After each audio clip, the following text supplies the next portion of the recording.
Good morning. Hello, everyone. Thank you all for coming. And thank you, the New Mexico Museum of Art, for setting up this event. 10 years ago, Santa Fe was named the #1 best place in America for women-owned businesses. #1 in America. There is a rich history of women who made significant contribution to Santa Fe. At a time when women artists are finally starting to bridge the gender gap in art exhibitions and museums, it is important to recognize the crucial roles that women played in promoting artists and shaping today's art world in New Mexico.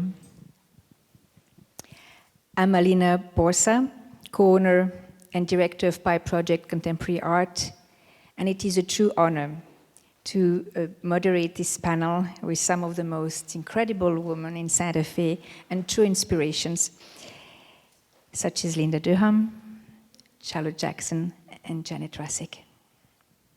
I met each of you, and I really look forward to this panel. Well, I will ask some questions, maybe if I have the opportunity. It is a round table, without round table, but a round table conversation. So the three of you, please feel free to jump in. And we will open the microphone to the audience after the talk.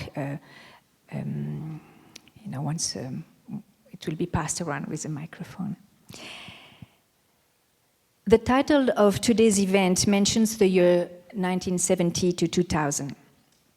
And since all three of you started your gallery work in the late 1970s, I asked art historian Malin Wilson-Powell what it was like in the early 70s.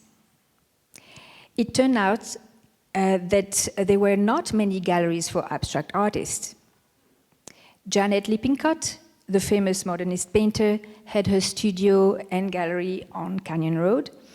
And there was the Hill Gallery, owned and run by Megan Lloyd Hill from 1971 to 1981.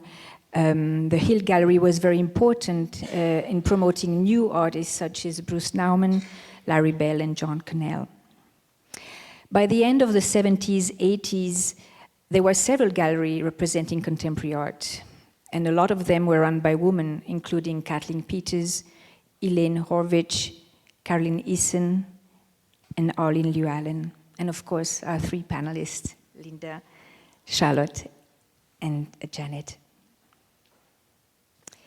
And Janet, you were running actually a gallery, we'll talk about it, with the gallery Scheinbahn Russek. So, Janet, you met your husband, David, that is here in the audience, David Scheinbaum in Brooklyn. You had a background in art and art history, and David was running a gallery. In 1980, you left New York and moved to Santa Fe to be with David, who was working with a prominent photography scholar, Beaumont Newhall. The two of you decided to open a photography gallery out of your home. And while David continued to work with Beaumont Newhall, you began assisting famous photographer Elliot Porter. Soon your gallery represented both Newhall and Porter and began to expand, representing both local and international photographers. To date, your gallery Scheinbahn and Russek has exhibited and worked with over 300 artists internationally and nationally. Including Alfred Stieglitz, Ansel Adam, Laura Gilpin, and Sebastião Salgado. The gallery also focuses on a role as educator, promoting an appreciation for the fields of photography and the history of photography. You are a photographer yourself, and you have exhibited internationally and are represented in numerous museum collections. You are now working on a new series of photographs in collaboration with the Foundation Monet in Giverny, France.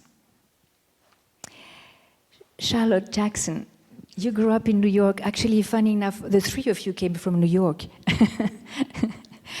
Before coming to New Mexico, you were in the museum field, mostly in development and fundraising. In the late 1970s, early 80s, you worked with a headhunter who sent you to New Mexico for a position at an important foundation. Then you started to work for gallerist Kathleen Peters, who put you in charge of the Sena West Gallery. In 1989, you opened your own gallery, Charlotte Jackson Fine Art. Fritz Scholder joined your gallery, and it kind of took off. You were in business for 4 years when in 1983 you launched an ambitious women's show including Agnes Martin and Florence Miller-Pierce. You then focused on monochromatic art, which was quite daring outside Europe and New York.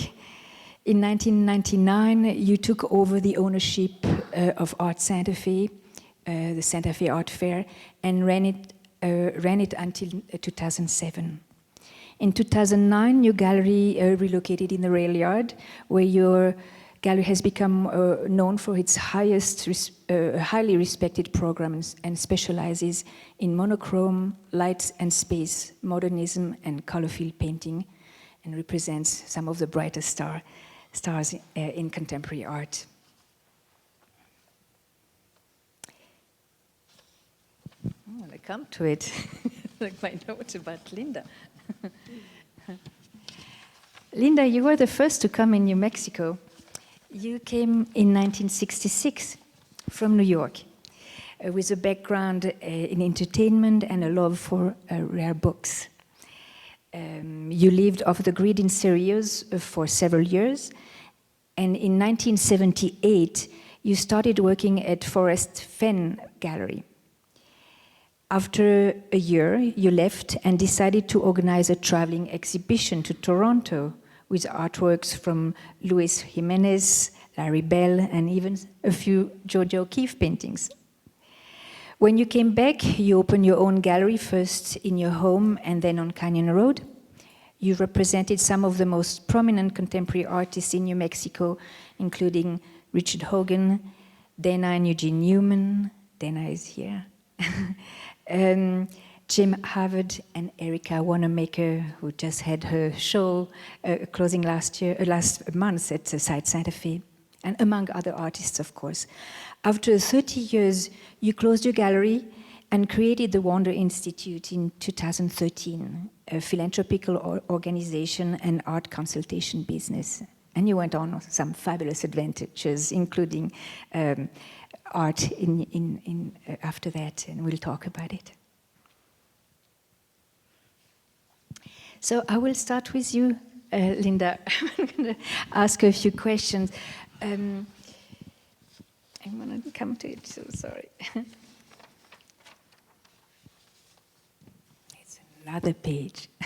The question.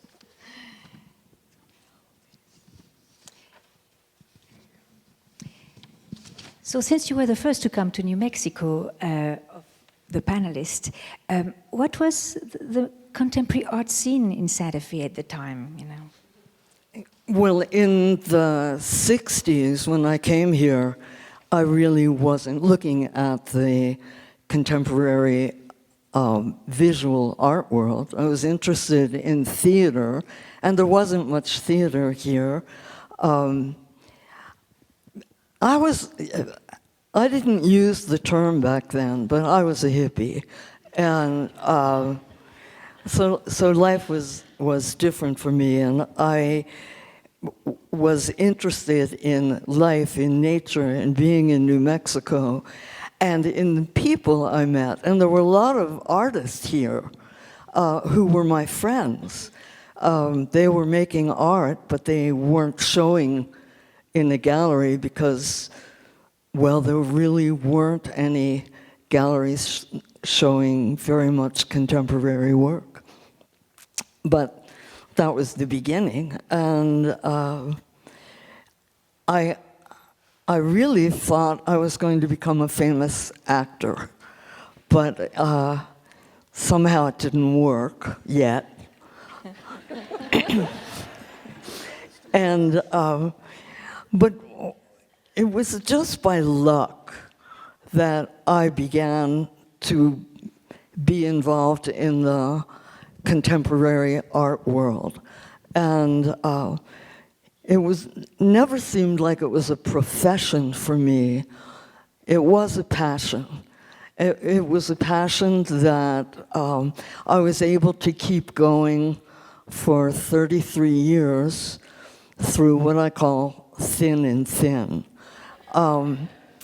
But always exciting. And the early days were sexy.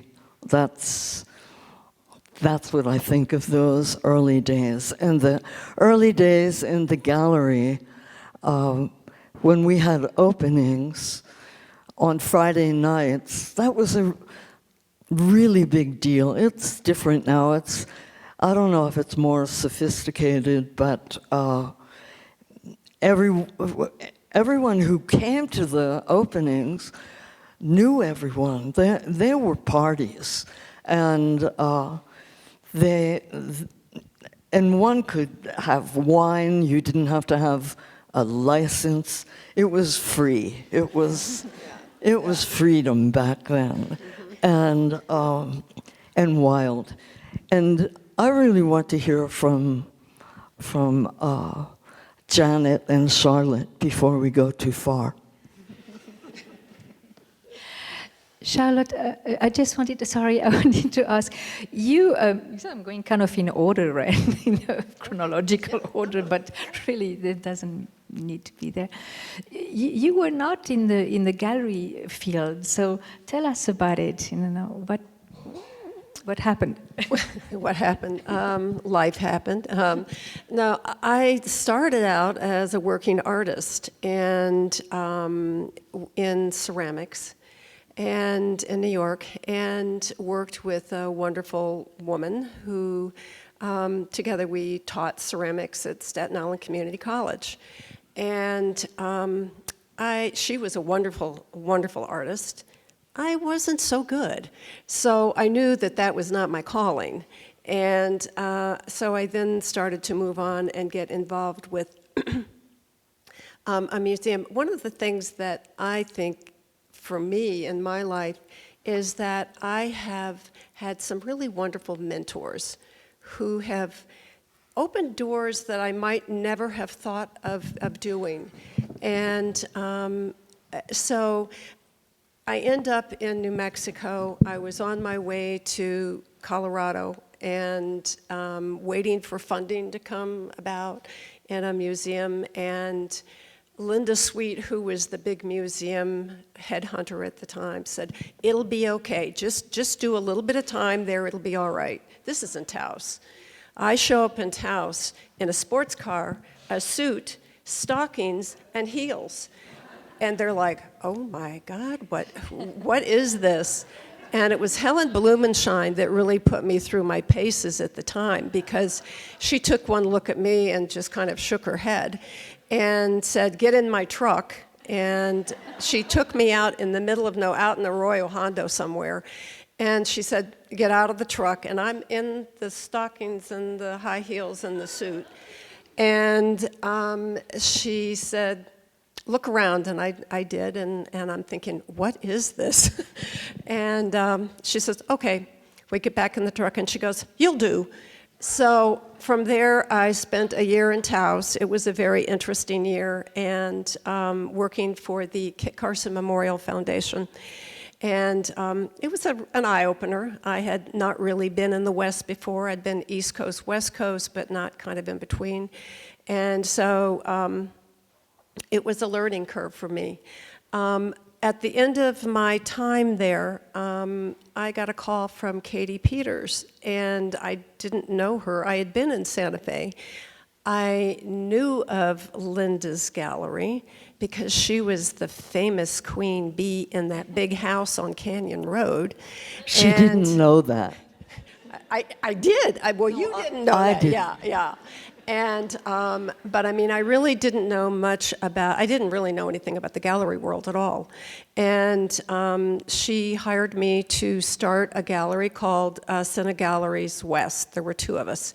And the other one was Elizabeth Dunham, who ran, it had been Little Plaza Gallery, and it became Cine Galleries East.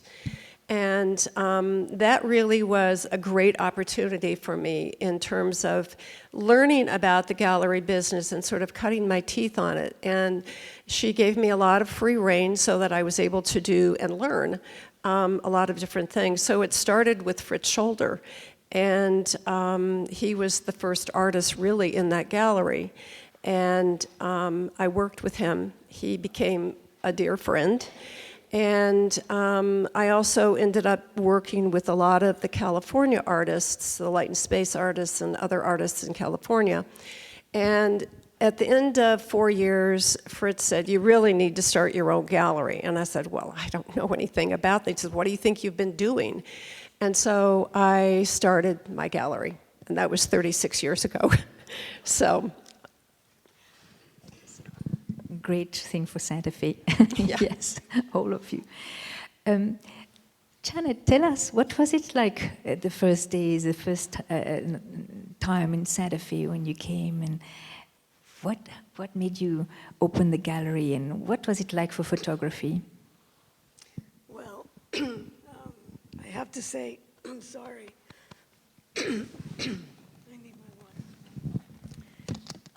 I came here to be with David, and I am the only woman up here that actually did not start by myself.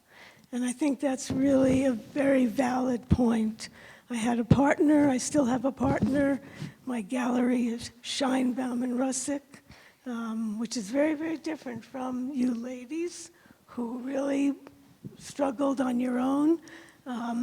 But I, too, was guided by many mentors, including Beaumont Newhall, especially Beaumont Newhall. David was assisting Beaumont Newhall, and at the time, Beaumont, who was the curator at the Museum of Modern Art in the 30s, 40s, etc., was also a photographer, but he never showed his own work. He felt that that would be definitely a conflict of interest, and it would not, it was a vanity kind of thing, but it's a conflict of interest morally, ethically. But at the time that David met him, he was retired. He was from museum work, and he was teaching at UNM, and he started showing his own work and asked David if he would print for him, which he did. And that's kind of which David printed his work out of our home. And that's kind of how the gallery started. Well, I came from Brooklyn. I have a background in museum. I worked at the Brooklyn Museum in conservation. And I got here and I said, well, okay, what am I gonna do? What kind of jobs are here? Well, you have to start your own. And I think, I have to bless myself and this town, that Santa Fe was so welcoming and so open and so extraordinary that you could start something here and actually have it happen. I'm so grateful for that time. I mean, our first gallery space, I think we paid $250 a month. Which actually that time from the 70s to the almost 2000s, you could do something. I'm also a founder of the Children's Museum, which I was involved with children's museums in Brooklyn, but you had to start, in New York, it was harder to start. Here you have an idea, and you could do it. We started the New Mexico Council on Photography, the Santa Fe Center for Photography. Everything was open. So I, too, came about this accidentally. I never had a career in the arts, although I have a degree in it, but I never had a career. So it was Yeah, and I have to say, there were such great artists here. Like Linda said, you had an opening, it was a party. We all celebrated each other. I think for the first many years in our gallery, we only sold work to other photographers and artists.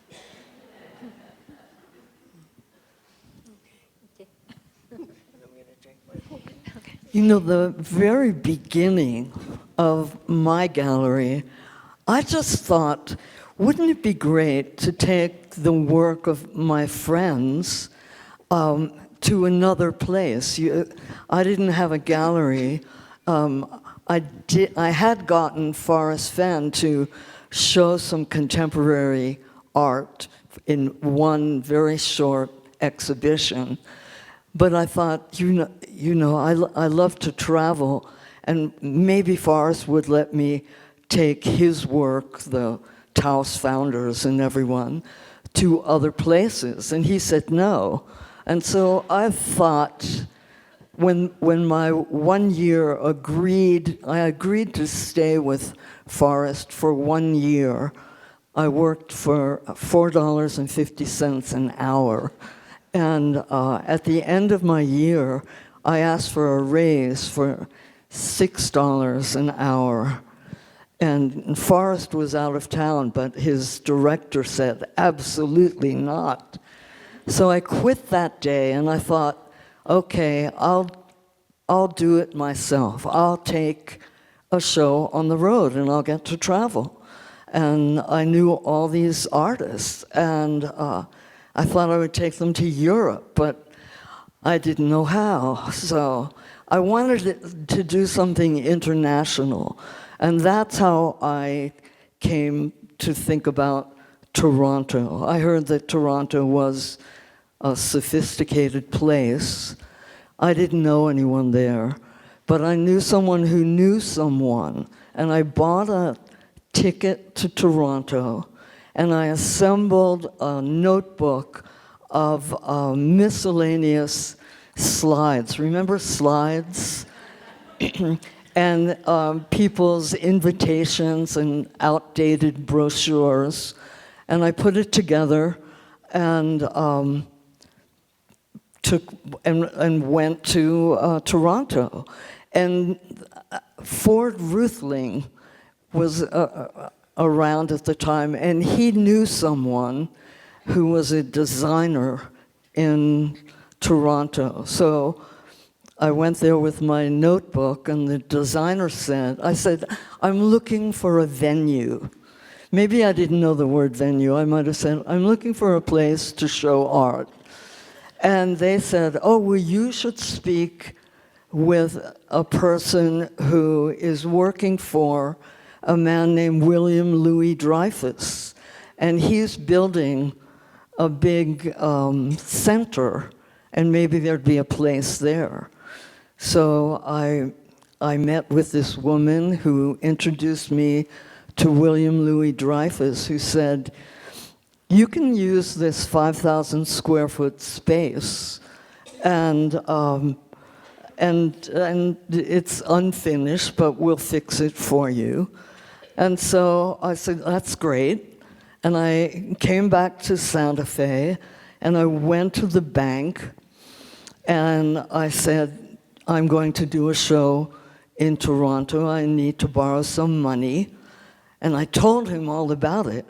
And it was going to have Luis Jimenez and Georgia O'Keeffe and Carol Mothner and John Fincher and Larry Bell and Ken Price and a whole long list. And I said, it's going to be great. And the banker, this was a really long time ago, the banker said, well, you convinced me. And he loaned me $25,000. And I went about putting together a show. And when I say I knew nothing, and it was an opportunity to learn from every kind of mistake, from putting a horrible ad in Art News, designing a really awful logo, making a terrible invitation. But I thought I got a mailing list from a Canadian mailing list, and I hand-addressed 2,000 really bad invitations. Carol Mothner helped me address them and mail them, announcing my show, which was called New Mexico in Toronto. And I made a poster. The poster was a Dennis Culver abstract landscape with the Toronto CNN Tower coming out of the middle. It's shameful. And so on the day I mailed the invitations, 2,000 invitations, was the first day of the great Canadian postal strike. None of those invitations ever, to this day, ever reached their intended destination. So on the opening of the gallery, in which we had taken Luis Jimenez's End of the Trail sculpture, a big, amazing, beautiful, life-size sculpture, on the back of a pickup truck, just kind of tied down. And we drove across the border with all this work.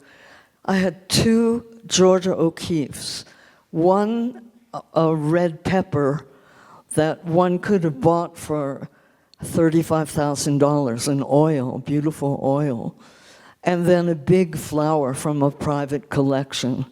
And no one had heard of Georgia O'Keeffe. No one had heard of any of the artists. Nobody had gotten an invitation, and nobody came to the opening. And I was prepared. I had a great place where people could send me their names and addresses and make compliments. Great show. But there was nobody to sign the guest book. So I used different handwritings and made up names. I was there alone. William Louis Dreyfus came to the show, and he bought some artwork. He bought 2 Alan Grahams, and he became a supporter of mine and was one of the people who saved my life going forward. But when I returned to, and then I'll stop talking forever. I didn't have a gallery. It just said Linda Durham Gallery. And so the few people who came in, the odd people who got off on the wrong level of the elevator, came in, and this very lovely couple said, "We're going to Santa Fe in July. Where is your gallery?" And I didn't have a gallery, so I gave them my address, and there were even a couple of people came in and said, "Oh, we've been to Santa Fe. We were in your gallery. We loved your gallery." And then, that's one of the early times you learn that people will say anything. But I came home, and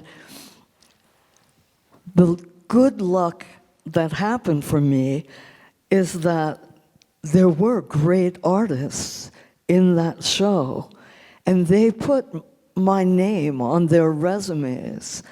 And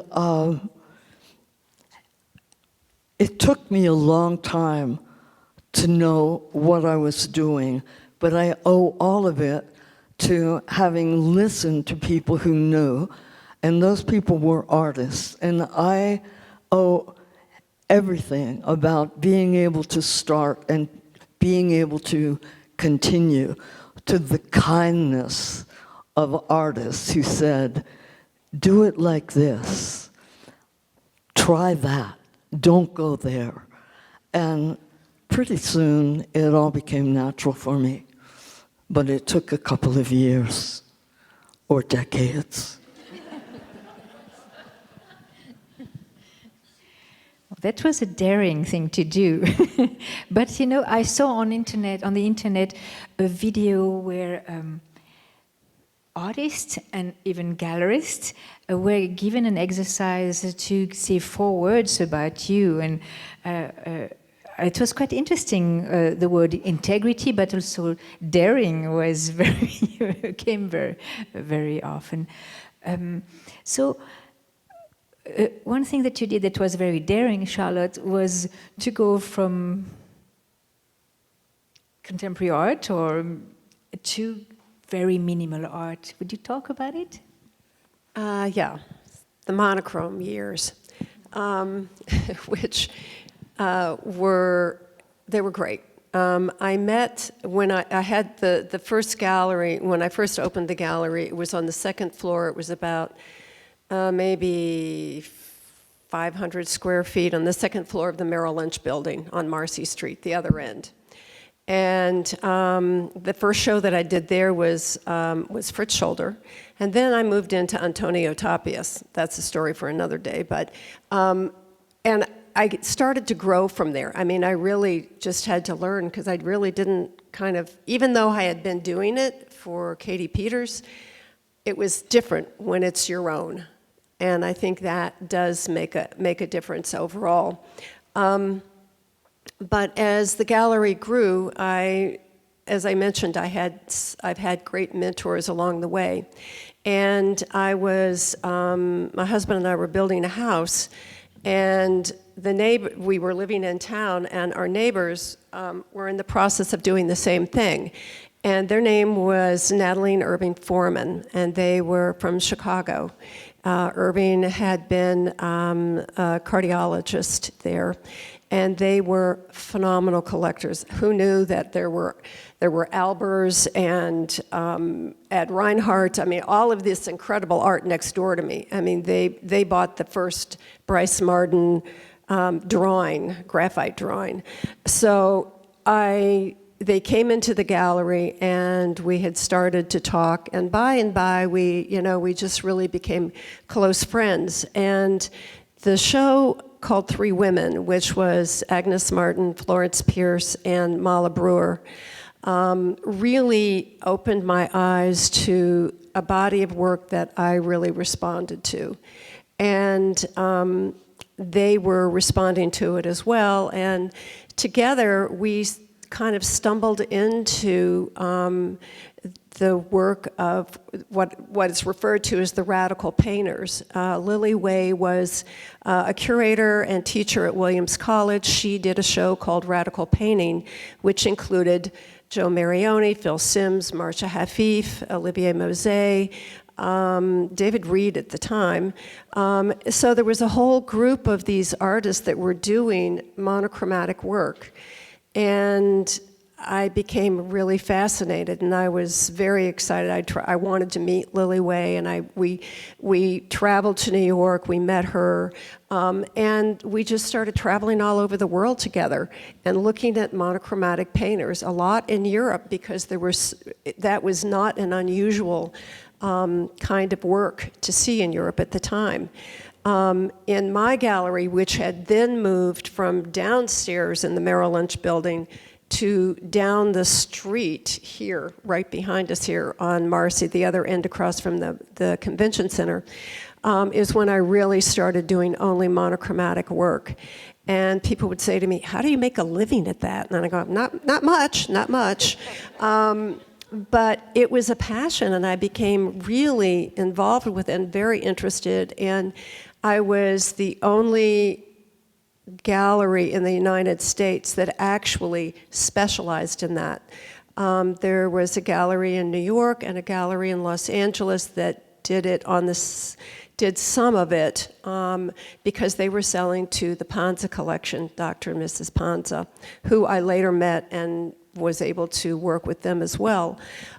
Because this was kind of a small group of people, and yet people would come in, and it was an interesting, I was off the beaten track, so they really had to look for the gallery. It was not easy to find, because I was always in an office building. And that was mainly to keep the overhead down. Just like you were saying, you know, I mean, we all were looking at high rents, and we had to keep our overhead down, because you didn't know what month to month, what it was going to be, you know? So. For me, I represented from the beginning New Mexico-based artists. And the lucky thing was that New Mexico attracted some of the most amazing artists. The look of my gallery, many times people would say, you know, like, you're showing Erica Wanamaker and Richard Hogan. They don't seem to have much in common, except they did, or maybe I invented this, that the artists I represented had 3 things in common, aside from the fact that they were based in New Mexico. They were extremely smart. They were really intelligent individuals. They had tapped into their own creative well, their own original creative well, and they meant it. They weren't Sunday painters. They worked deeply every day. And I think there was one other thing, but that was what one saw when one came into the gallery. Every artist, brilliant, committed, and original. That's what I think. Well, they were quite extraordinary artists moving to New Mexico from big cities in Chicago, I mean, the East Coast, the West Coast, and but they were also incredible photographers, right? Like Elliot Porter and Newhall. So. How was the art scene and the photography world intersecting in Santa Fe? Or was it an intersection until then? It was an intersection. So is this working? When we first started, also, we showed as well prints and at one point sculptures. So it wasn't just limited to photography. That took a little bit more time. I have a background in printmaking and worked with another mentor, a wonderful man named Muhammad Khalil, who taught in New York, and he's a printmaker. So we started off with photography and prints. We had one of the first big Bauman shows in the early 80s. But I have to say, you know, our connection with Beaumont Newhall opened up every door. I have a wonderful story about support. I got a package in the mail from a photographer named Ralph Steiner, who I really admired greatly, and it had 4 prints in it. He was a good friend with Willard Van Dyke, that's the first show we had here. Willard Van Dyke, who was the founder of F64 with Edward Weston, Ansel Adams, etc. So I get this package, and I write to him a thank you note and saying, yes, I'm so glad you sent these prints. What do they sell for? And this is our commission. And he writes me back, and he says, no, anyone who's brave enough to open a photography gallery in 1980 should start with presence, would start with gratefulness, would start with just being fantastic. And that's how I think a lot of people, and we did also work, of course, Paul Caponegro lived here, Walter Chappelle, Bill Clift. There are some people in the audience right now, Dwayne Monchesky, Cissy Ludlow. That's all I can kind of see in the front rows, but Gay Block, Joan Baker. We have a wonderful, incredible, supportive photo community here. And the generosity, and I think everyone was just kind of so grateful to have something happen in photography, that the love just poured in. I was just going to respond. I think that generosity, I think that word is really an important word for all of us. I think we all found people who were generous with their time, generous with their support on some level. I think that's a key word that I certainly can use, and I'm sure Linda can as well, there was that support on some level here in this community. So at the time, I mean, now there is center, that review every October. There's a lot of photographer coming to Santa Fe. Was there anything like that, like a fair in Santa Fe for photography? Did you bring in or like center? I know there was already a center in Houston, but what about Santa Fe? Because now it's pretty big every year. Well, Santa Fe had the Santa Fe Center for Photography, which started in 1978. It was upstairs on San Francisco Street.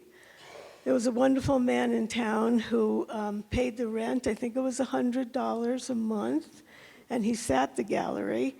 And that, I came in 1980, so I'm not a beginning person on it, but it wasn't a selling gallery, it was a showing gallery.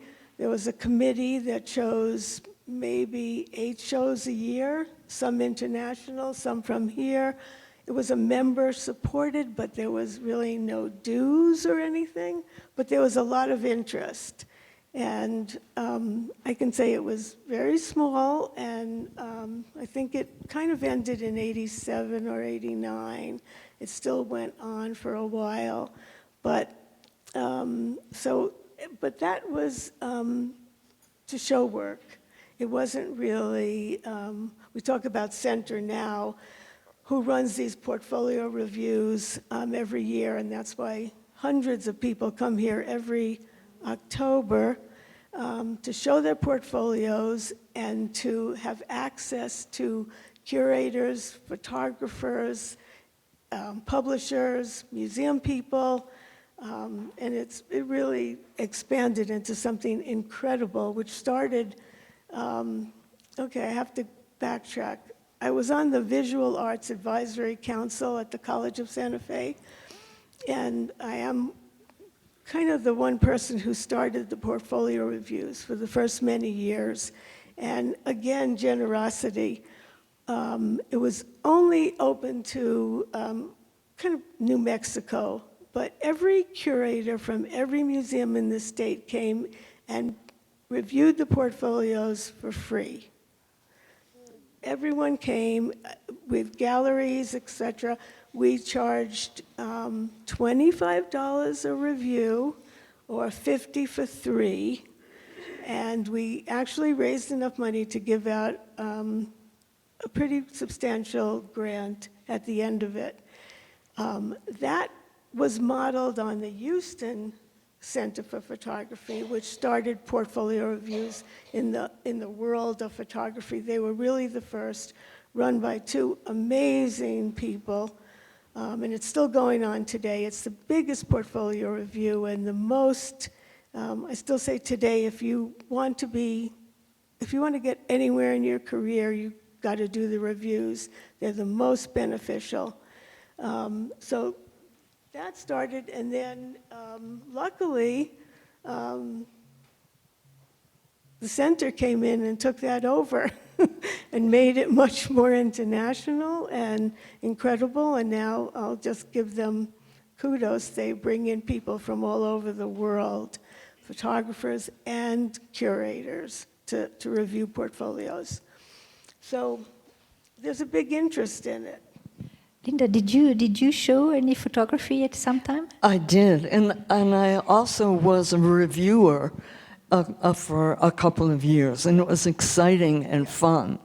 I showed the work of Joan Myers for many years, and she also was a really good friend. And the shows were memorable, ahead of their time, big, not the Japanese relocation camps. When she did that body of work, it was quite amazing. She also did a body of work called Women of a Certain Age, and they were beautiful nude portraits. A lot of controversy over that show, and we had some private events because women came and wanted to talk to the photographer and wanted to talk about the photographs of nude women who were 50 or 80 or not perfect, and the beauty of that show is memorable. So, and I see my friend Joan Brooks Baker. I showed her work. I showed other photographers, but Joan was one who was with me for a long time. Greg Irf. I showed Greg Irf's work, and I love it. And I still have some.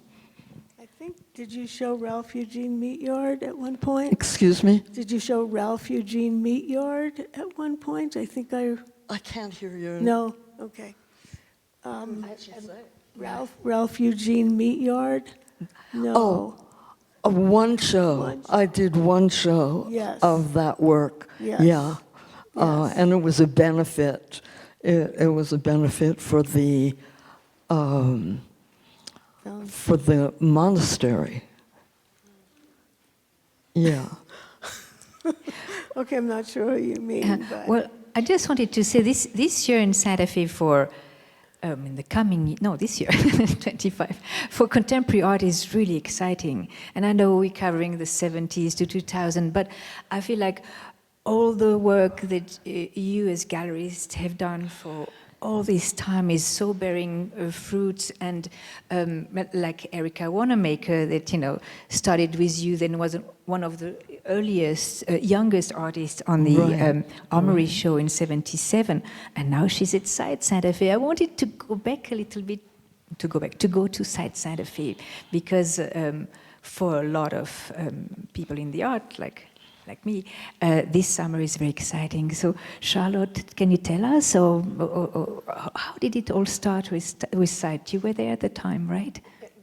About Site Santa Fe? Well, Site Santa Fe was 1995, right? Yeah, am I saying that right? 1995? Thank you. No idea. Yeah, and it was Laura Carpenter. She's probably not here, but Laura Carpenter was a real trendsetter in Santa Fe.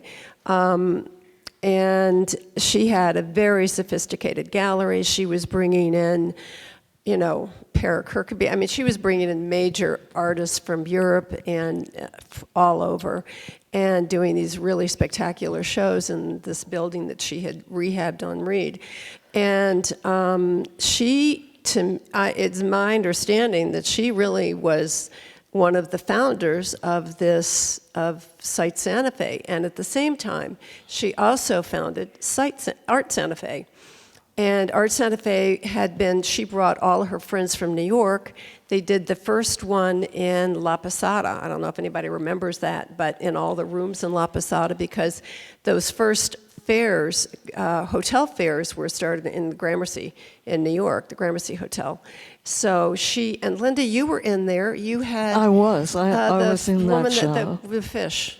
What's her? The artist that does the fish, that did the fish over here. Anyway, I remember you were in that. I was in that fair. Show. Yeah. I was also. I remember when Laura had the idea for Site Santa Fe, Right. along with Jim Kelly. With Jim Kelly, exactly. And she and I were on the first board, and we were both asked to leave the board about the same time. We won't ask why. The stories that have not yet been told. That's what it was Jim Kelly and Laura Carpenter, and it was really Right. their brainchild. And she was able to attract real money from Dallas to Yeah. get things going. And the first real money came from the Marions, from Right. Anne and Right. John. Right.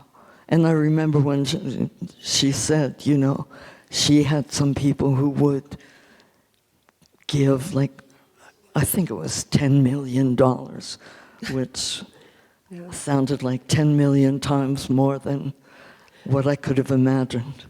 But you know, I think it was a real turning point for contemporary work in Santa Fe, because when I first came here, there was not a whole lot of contemporary work. I mean, it was, you know, kind of new.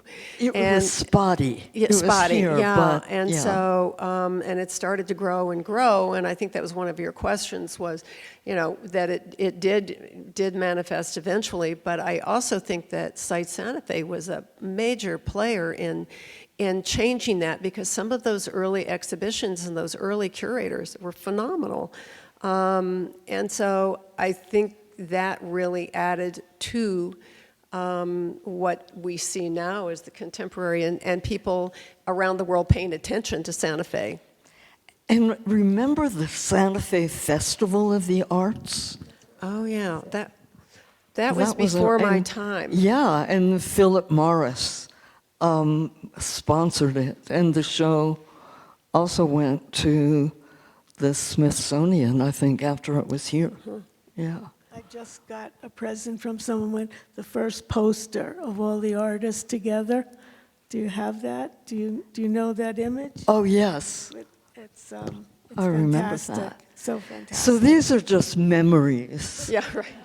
So what's really, I wondered about this when I was driving here or thinking about coming here.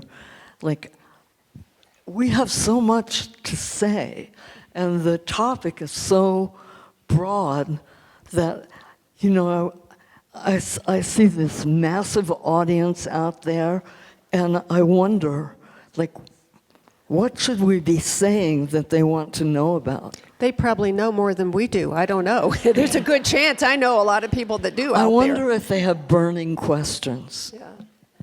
So maybe we can. Did you want to add anything before we turn it to questions? I want to tell one funny story.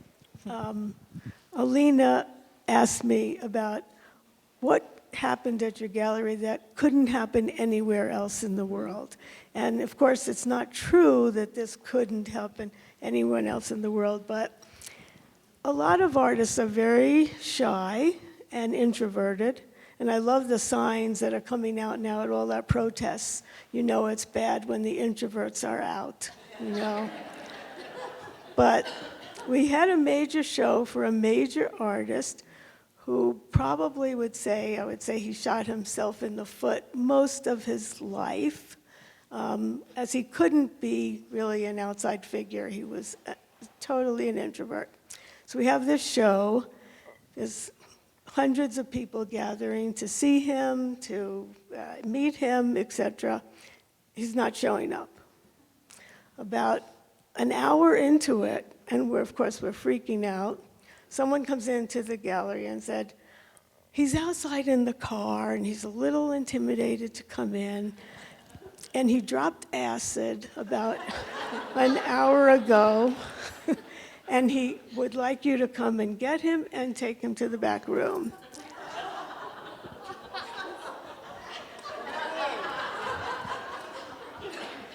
And you're not going to tell us who it is, are you? Why can't we know who it is? Use your imagination. What does the work look like? It was dangerous work. Yeah. Linda, do you have a funny story that could happen only in Santa Fe? About someone else? I'm sure we have a lot of yours. You know, I don't know how funny it will seem. I represented the work of John Cannell for many years, and really is one of the most remarkable people I ever met. And he shared studio space with Gene Newman, I think in several different locations. But I remember one time I had just some of his work, at that moment, a few pieces of his work at the gallery, and these two very lovely, maybe conservative women from Texas came into the gallery, and they were intrigued by one of his drawings and maybe a small sculpture of a bird. And I said, would you like to visit his studio? Oh, yes, we would love to visit the studio. And so I made arrangements, and at the time, I can still see the studio, and I'm not sure where it was. Gene would know, he was there. They shared it, a big space. And John had a lot of work. He had a lot of life-size tar figures, small figures of birds, people, mess, a really amazingly messy studio. And I took these two women, very properly dressed, and they both had cameras. And as soon as they got in the studio, they had their cameras up to their faces. Oh, this, oh, that. They kept their camera up to their face. And what I saw real mice running around. And they were so effusive, but they never looked at the work. And maybe they had something in their camera, but I just remember when they got outside, they said what a wonderful time they had, and I realized that they had not even seen the mice, and they had barely looked at the work. Linda, I really appreciate that you mentioned John Cannell and Gene Newman, because they had a great friendship as artists, and I'm so excited that we will have at Pi Project our next show opening in beginning of May will be on John Cannell and the best Gene. way for John, he would be having a show, and I would let him, of course, install everything, because I wouldn't have known. I would have done it very neatly, and I would give him a key to the gallery, and this was when it was on Canyon Road, and I would leave a bottle of some kind of whiskey, and I wouldn't be there, and he would come in and do these remarkable exhibitions that were just filled with excitement. And one show had tar figures hanging from the ceiling, and during that show, and I lived in the basement of the gallery, and I was out one evening, and when I came home, this was not the night he was installing, the show was already up. The back door was open, and the alarm had not gone off, and I was afraid, and I called the police, and the police came, and I was waiting outside, and they took their flashlights, and they came inside, and they came through the main gallery, and they went into the East Gallery, and they shone the flashlights on these black figures hanging down everywhere, and he actually reached for his gun. Well, then we could turn on the lights, and everything was okay. I have to add something because you brought up a good point. We forgot to mention CCA, which was so vastly important. So Bob Gaylor started CCA in the 70s, early. Does anyone here in the audience know what year that started? At any rate, it reminded me of the most amazing show I've seen there, which was Gene Newman and John Cannell, which was absolutely breathtaking. John Cannell built the whole ship. Yeah, the whole and ship. It was a raft, right? with Right, these the raft figures. project. And then Gene Newman's paintings echoing the. And we black took and that the show white. on the road. I know it at least went to San Antonio, and I think to Houston. It was absolutely incredible. And Unforgettable. CCA really helps support the art community Yeah. in so many That's ways. right. We haven't mentioned that. We And haven't Bob mentioned it. Gaylor was, I'm not sure, was he the founding father of CCA? I think so, yeah. And he brought in great shows. He did David, great do you know? shows. Is that? Do you know? There's a guy named Art Thomas, and there are a few people who were there because they had their film stuff going on in the basement. Right. So they started these first yearly, there was a yearly show there for the community. Right. I forgot what they were called. Sort of Then there was before, something, SpaceX or something. There were these, there were these yearly community shows there. Mm-hmm. And then there were exhibitions that started to be going. I think Bob might have been the first director, but I think it was existing, as mostly a film program downstairs. And then they were just hanging the work upstairs. Mhm. Yeah. Because when I showed there in '78, and I don't think Bob Gaylor was there yet. There was someone named Art Thomas. Thanks. Rich history. Yes. Charlotte, do you have an only in Santa Fe story you want to share? Or? I thought about that question. I really kind of couldn't think about, I didn't quite know how to respond to that one. Only in Santa Fe. I don't know. I can't think of anything that really says here. But It's maybe because you're so international too. oh yeah. So we will turn the microphone to the audience if there's any question.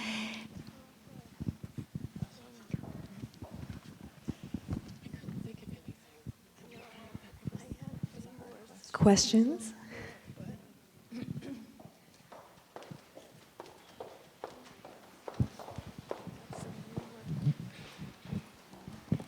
Hi, I have a question.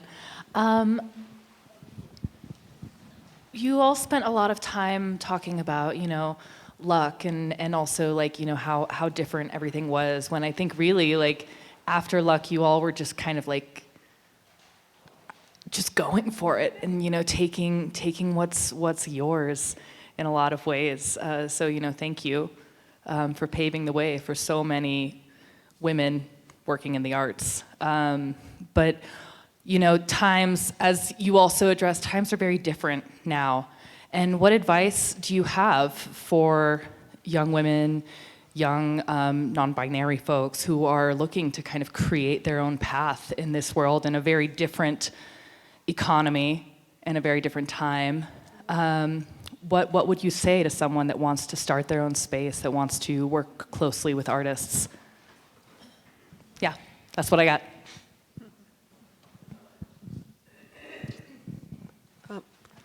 I bet you have the passion. And I think that's the most important thing. And to find your own way. To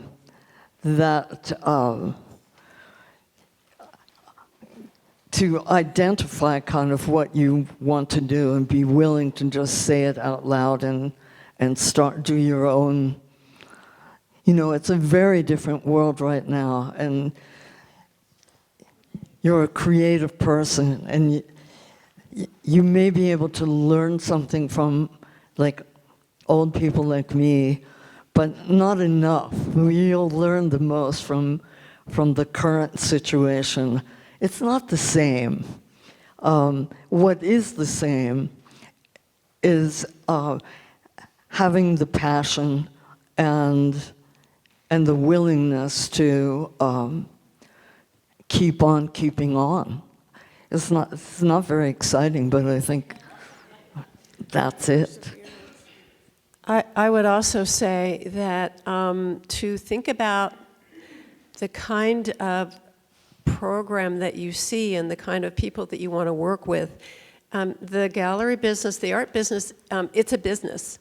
And so you have to think about that as well. I mean, a lot of people come in and say they're retired and they want to start a gallery. You know, it's not like that. I mean, it is a business and you have to work really hard. All of us have worked really hard to, you know, keep your doors open and do what I consider to be, and it's not what I mean, not my program, but I mean, what is your goal, what you see as your vision, which is, of course, what Linda's saying. But think about it ahead of time, and then find the people that you want to work with. And sometimes I think you find like minds that help you generate that project that you want to do. That's what I would say.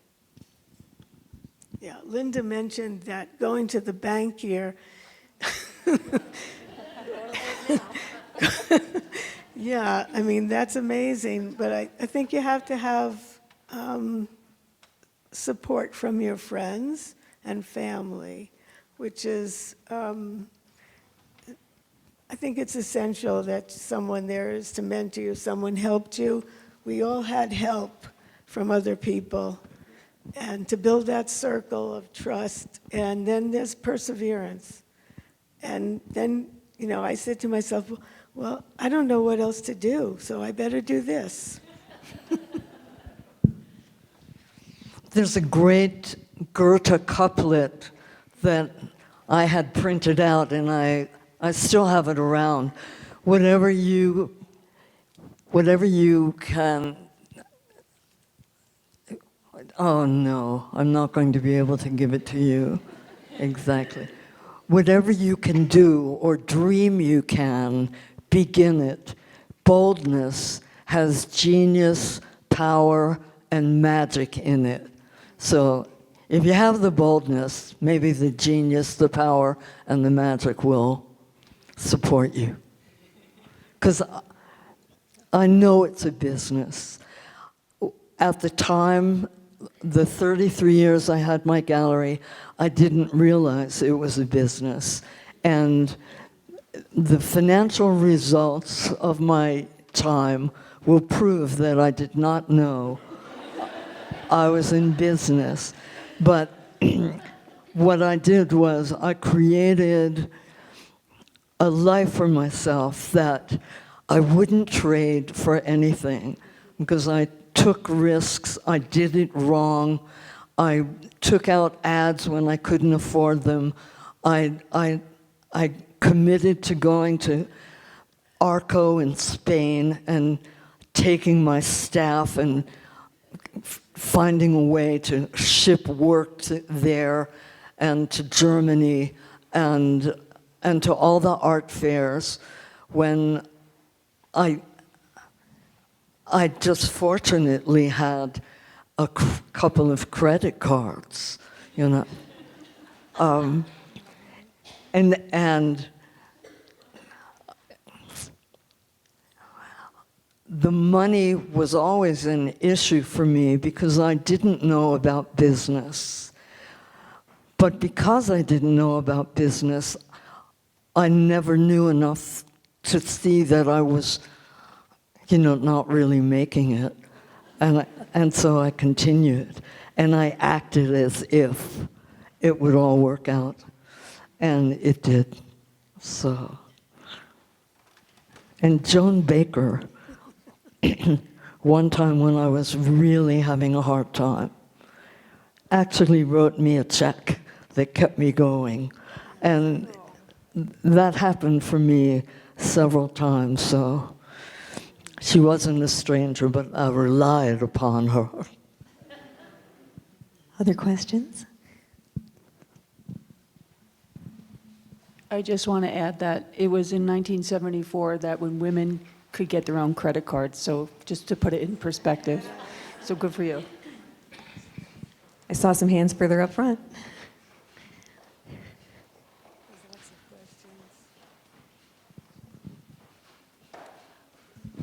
Alina, could you talk about your background and how you got started with the pie project?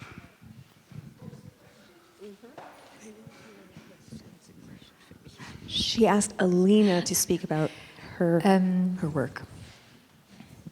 Well, I have a background in business. I come from Switzerland, and I've always had a passion for art, but I chose the reasonable path of business and and became a business attorney, a business litigator in Switzerland for several years, until I thought it was very boring, and I traveled around the world and ultimately came to New York and then Santa Fe, where I'm delighted to be because there is so much art and there is so much international interesting people here, incredible artists, and after working several years in galleries here in Santa Fe, 5 years at Patina Gallery, I kind of try to juggle my interest for business with doing developments with my husband, Devendra, contractor here, and now I really put every single minute of my days into the gallery that I run alone. Once in a while, when Devendra has time, I can talk about. But I would say that to go with what you said, Linda, artists are extremely supportive, very good advisor, and I've been very, very supported by other gallerists, particularly Charlotte and Janet, who is also an artist that we show, and we'll have a show in the fall with her new work and David's new work. So it is a wonderful community here in Santa Fe. There is a lot of support, and yes, I don't have the artwork background in terms of degree, but I grew up in Europe and I was in museum every single weekend. And I have a passion for contemporary art, so I'm delighted to be talking with these ladies. And also I think that Santa Fe has become, and that's my goal, to make it a destination for all art appreciators and collectors of contemporary art. So I don't know if it answers the question, but thank you for asking. Well, you're doing a great job. Thank you.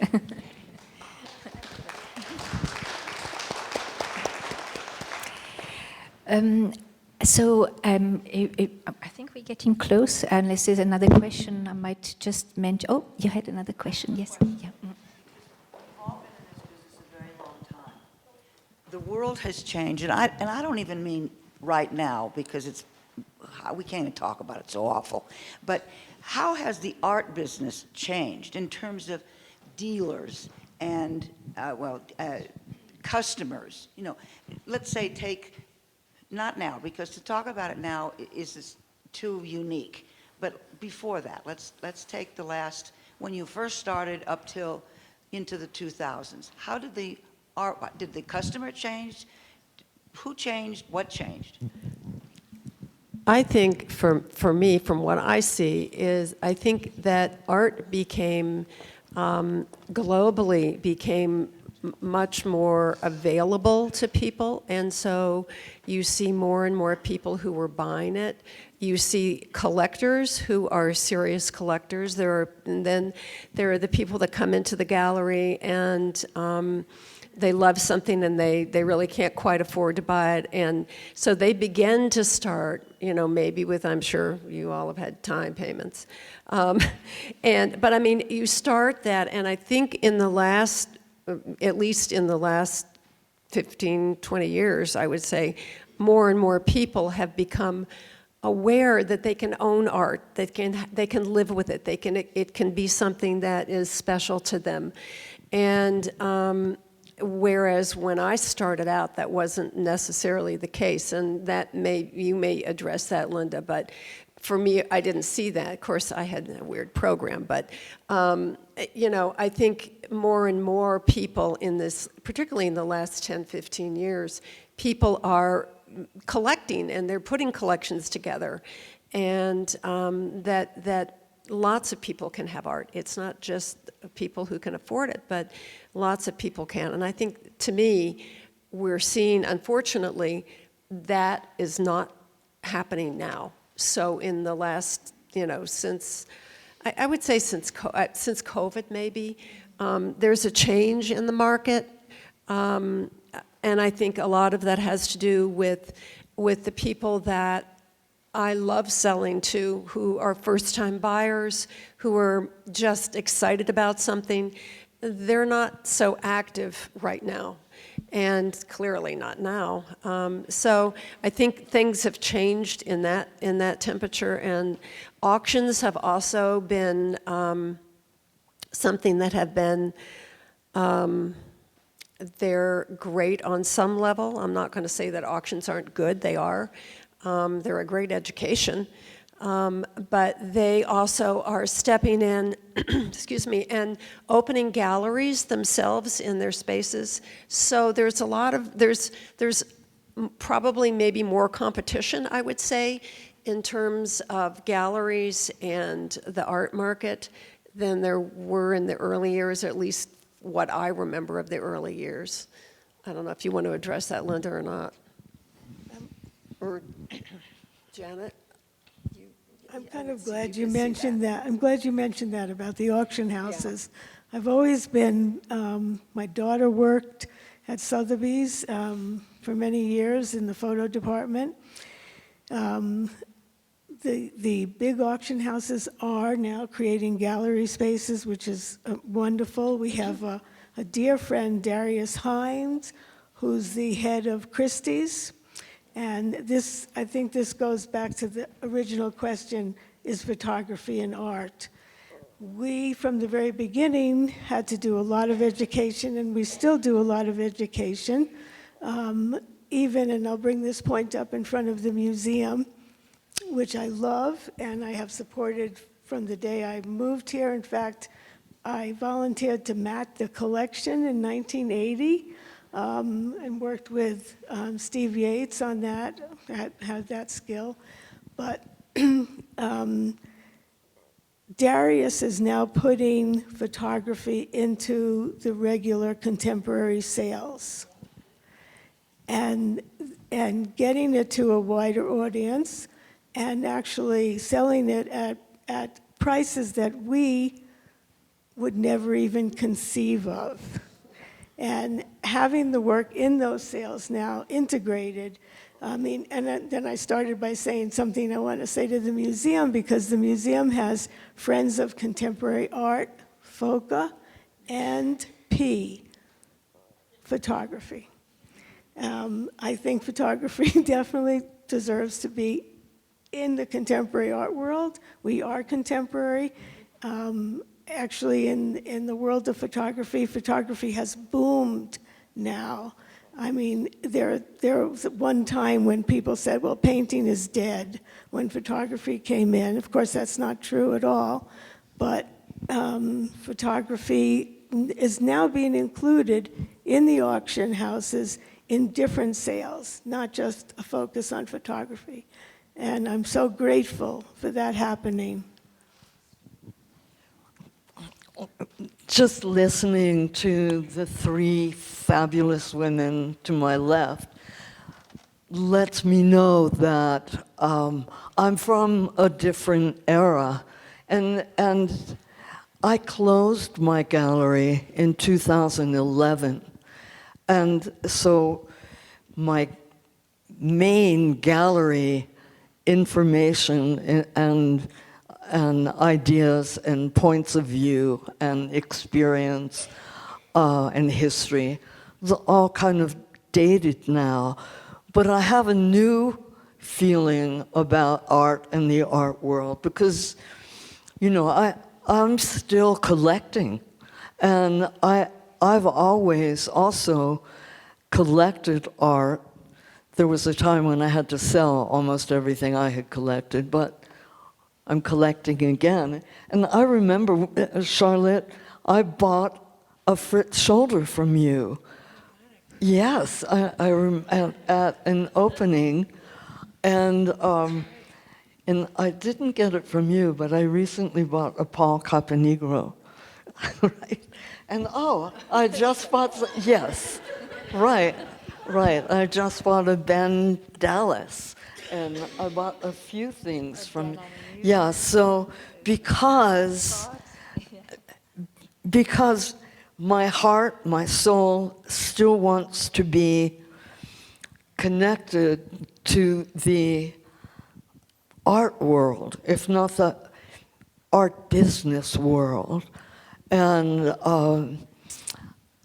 I do go to a few galleries from time to time, but you know, the gallery world isn't the same. It's, I think it's a little less friendly and a little more formal, and out of necessity, the big galleries, like Charlotte's gallery is a really big gallery, and even when I had my gallery, I always envied the way in which she presented everything. I know what you're saying, Linda. It's true. No, that's true.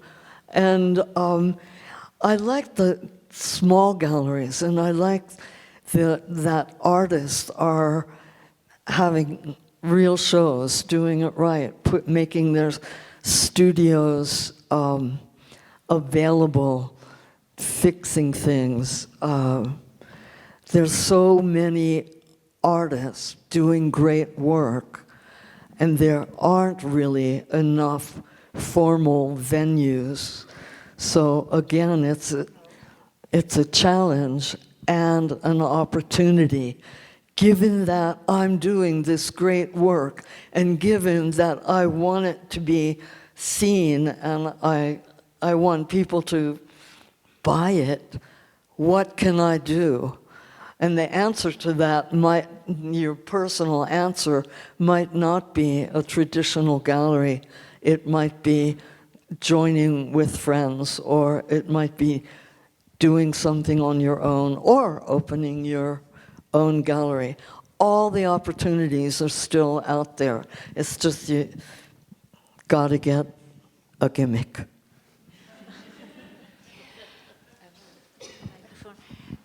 So I think we're getting to the end of our program.